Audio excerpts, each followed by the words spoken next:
नमस्कार, आप सभी का स्वागत है किस्से और कहानियों में टेल्स फ्रॉम दी हार्ट। आज हम भक्तराज हनुमान की चर्चा करेंगे या उनके कहानी कहेंगे। और आपको ये वर्णन पसंद आता है तो please like, share and subscribe करें और कमेंट बॉक्स में जय बजरंगबली लिखें। और आने वाली ऐसी ही वीडियो के लिए प्लीज प्रेस बेल आइकन। चलिए शुरू करते हैं। भक्तराज हनुमान। भगवान शंकर भगवती सती के साथ कैलाश के एक उत्तम श्रृंग पर विराजमान थे। वट की घनी छाया में उनके कपूर के समान धवल शरीर पर भूरे रंग की जटाएं बिखरी हुई थी। हाथ में रुद्राक्ष की माला, गले में सांप और सामने ही नंदी बैठा हुआ था। उनके सहचर अनुचर वहां से कुछ दूर परस्पर अनेकों प्रकार की क्रीड़ाएं कर रहे थे। उनके सिर पर चंद्रमा और गंगा की अमृतमय धारा रहने के कारण तीसरे नेत्र की विषम ज्वाला शांत थी। ललाट का भस्म बड़ा ही सुहावना मालूम पड़ता था। एकाएक राम राम कहते हुए उन्होंने अपनी समाधि भंग की। सती ने देखा कि भगवान शंकर एक अपूर्व भाव से उनकी ओर देख रहे हैं। वे सामने खड़ी हो गई और हाथ जोड़कर विनय के साथ कहने लगी, स्वामी, इस समय में आपकी क्या सेवा करूं? क्या आप कुछ कहना चाहते हैं? आपकी मुखाकृति से तो ऐसा ही प्रकट हो रहा है। भगवान शंकर ने कहा, प्रिय, आज मेरे मन में एक बड़ा ही शुभ संकल्प उठ रहा है। मैं सोच रहा हूँ, जिनका मैं निरंतर ध्यान करता हूँ, उनके नामों को रट रट कर गदगद होता रहता हूँ, जिनके वास्तविक स्वरूप का स्मरण करके मैं समाधिस्थ हो जाता हूँ, वे ही मेरे भगवान, वे ही मेरे प्रभु अवतार ग्रहण करके संसार में आ रहे हैं। सभी देवता उनके साथ अवतार लेकर उनकी सेवा में सुयोग प्राप्त करना चाहते हैं। तब मैं ही क्यों वंचित रहूं? मैं भी वहीं चलूं और उनकी सेवा करके अपनी युग युग की लालसा पूर्ण करूं, अपने जीवन को सफल बनाऊं। भगवान शंकर की यह बात सुनकर सती सहसा यह सोच न सकी कि इस समय क्या उचित है और क्या अनुचित। उनके मन में दो तरह के भाव उठ रहे थे।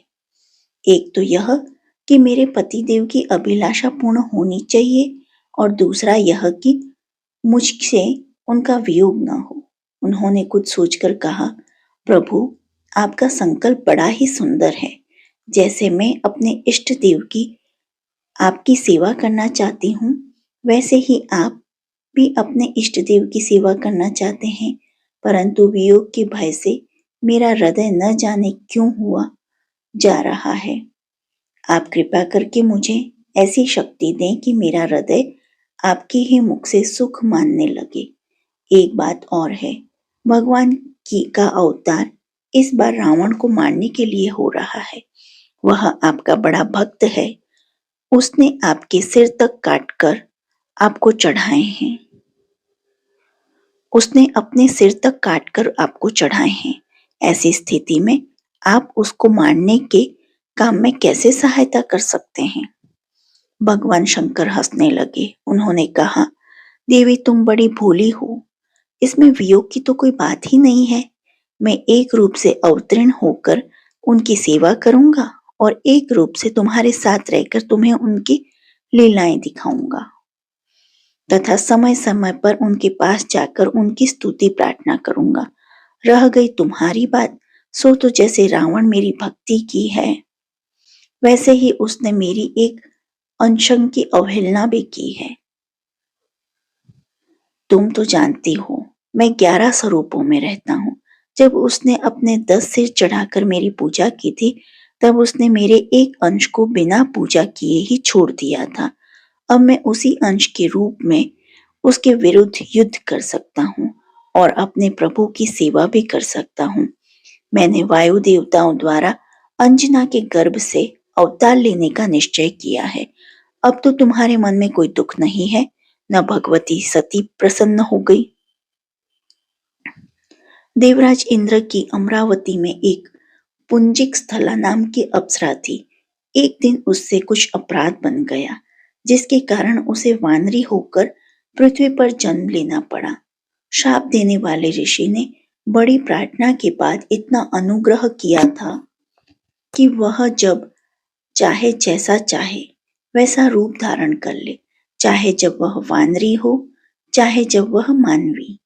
वानरराज केसरी ने उसे पत्नी के रूप में ग्रहण किया था। वह बड़ी सुंदरी थी और केसरी उससे बहुत ही प्रेम करते थे। एक दिन दोनों ही मनुष्य का रूप धारण करके अपने राज्य में सुमेरु के श्रृंगों पर विचरण कर रहे थे। मंद मंद वायु बह रहा था। वायु के एक हल्के झोंके से अंजना की साड़ी का पल्ला उड़ गया। अंजना को ऐसा मालूम हुआ कि मुझे कोई स्पर्श कर रहा है। वह अपने कपड़े को संभालती हुई अलग खड़ी हो गई। उसने डांटते हुए कहा, ऐसा ढीठ कौन है जो मेरा पातिव्रत्य नष्ट करना चाहता है? मेरे इष्ट देव पतिदेव मेरे सामने विद्यमान है और कोई मेरा व्रत नष्ट करना चाहता है। मैं अभी शाप देकर उसे भस्म कर दूंगी। उसे प्रतीत हुआ मानो वायुदेव कह रहे हैं, देवी, मैंने तुम्हारा व्रत नष्ट नहीं किया। देवी, तुम्हें एक ऐसा पुत्र होगा जो शक्ति में मेरे समान होगा। बल और बुद्धि उसकी समानता कोई न कर सकेगा। मैं उसकी रक्षा करूंगा। वह भगवान का सेवक होगा। तदंतर अंजना और केसरी अपने स्थान पर चले गए।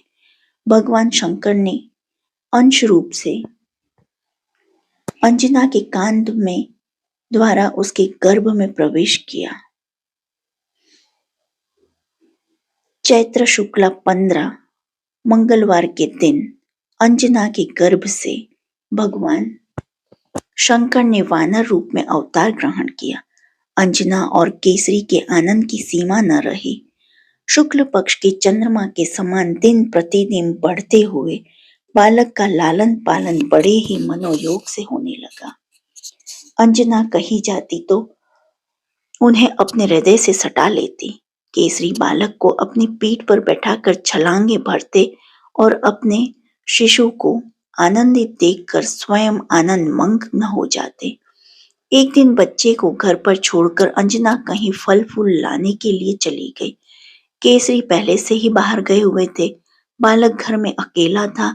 उसे भूख लगी थी। उसने इधर उधर देखा पर कोई चीज उसे न मिली। अंत में उसकी दृष्टि सूर्य पर पड़ी। प्रातः काल का समय था। उसने सोचा कि यह तो बड़ा सुंदर लाल लाल फल है। यह खाने खेलने दोनों ही कामों में आएगा। बालक ने सूर्य तक पहुंचने की चेष्टा की। वायु ने पहले ही उसे उड़ने की शक्ति दे दी थी, अथवा यूं भी कह सकते हैं कि भगवान शंकर की लीला में यह आश्चर्य की कौन सी बात है। वह बालक आकाश में उड़ने लगा। देवता, दानव, यक्ष आदि उसे देखकर विस्मित हो गए। वायु के मन में भी शंका हुई। उन्होंने सोचा कि मेरा यह नन्हा सा बालक सूर्य की ओर दौड़ा जा रहा है। मध्याह्न काल के तरुण सूर्य की प्रखर किरणों से कहीं यह जल न जाए। उन्होंने हिमालय और मलयाचल से शीतलता इकट्ठी की और अपने पुत्र के पीछे पीछे चलने लगे। सूर्य ने भी देखा। उनकी दिव्य दृष्टि में बालक की महत्ता छिपी न रही। उनके मन में कई बातें आईं। उन्होंने देखा कि स्वयं भगवान शंकर ही वानर बालक के वेश में मेरे पास आ रहे हैं। यह बात भी उनसे छिपी न रही कि मेरे पितृतुल्य वायुदेव के आशीर्वाद से ही इस बालक का जन्म हुआ है और वे स्वयं इसकी रक्षा करने के लिए आ रहे हैं। उन्होंने अपनी किरणें शीतल कर दी, मानो वे अपने कोमल करों से स्पर्श करके अपने छोटे भाई को दुलारने लगे अथवा जगत पिता शंकर को अपने पास आते देखकर उनका स्वागत करने लगे। वह बालक सूर्य की रथ पर पहुंच गया, उनके साथ खेलने लगा। उस दिन था ग्रहण। अपना समय जानकर राहु सूर्य को ग्रसने के लिए आया। उसने देखा कि एक वानर बालक सूर्य के रथ पर बैठा हुआ है। पहले तो राहु ने कोई परवाह नहीं की।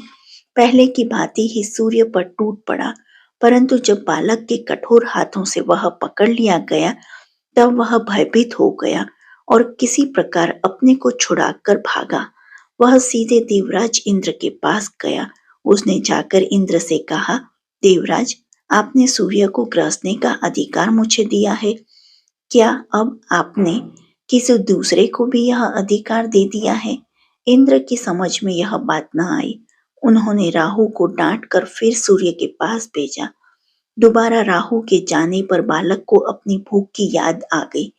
उसने सोचा कि यह खाने की अच्छी चीज है। बस राहु पर टूट पड़ा। राहु उस बालक के तेज से डर गया और अपनी रक्षा के लिए इंद्र को पुकारने लगा। इंद्र ऐरावत पर चढ़कर उसकी रक्षा के लिए दौड़े। ऐरावत को देखते ही बालक ने राहु को छोड़ दिया और वह उसे एक अच्छा सा फल समझकर पकड़ने के लिए दौड़ा। अब इंद्र ने डरकर अपना वज्र फेंका, जिससे बालक की बाईं हनु ठुड्डी टूट गई। बालक घायल होकर पहाड़ पर गिर पड़ा और छटपटाने लगा।